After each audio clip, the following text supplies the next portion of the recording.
In this video, we're going to be talking about how to use Telegram versus WhatsApp in May 2026. So let's get straight into the video. We're going to be comparing features in this video. So let's get straight into it. The first feature is going to be about platform. Telegram is a cloud-based application, which means it is available on Android, iOS, desktop, and web.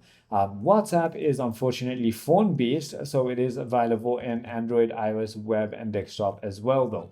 The other one is going to be end-to-end encryption. So there are secret chats available in Telegram, but default chats are cloud encrypted. So in WhatsApp, all the personal and group chats are end-to-end encrypted, by the way. Now, when it comes to group size, in a Telegram group, you can fit up to 200,000 members. But when it comes to WhatsApp, you can only fit up to 1,024 members. When it comes to sharing any file on Telegram, it is up to 2 GB per file. And on WhatsApp, it is up to 100 megabits or MB per file.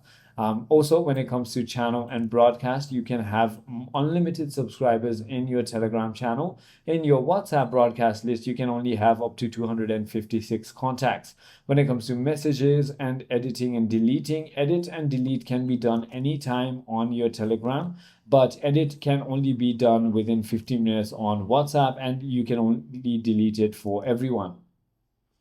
When it comes to pin chats, you can pin up to 10 chats on Telegram, but only up to 3 chats on your WhatsApp. Also, both of these applications are multi-device usable. And also, when it comes to your stories and status, you can add up to 24 hours on both as well. There are bots and automation available in Telegram. However, that is not available in WhatsApp, and both of it are free as well. I hope this video clarifies everything for you. If you have further more queries, feel free to comment down below, and I'll see you on the next one.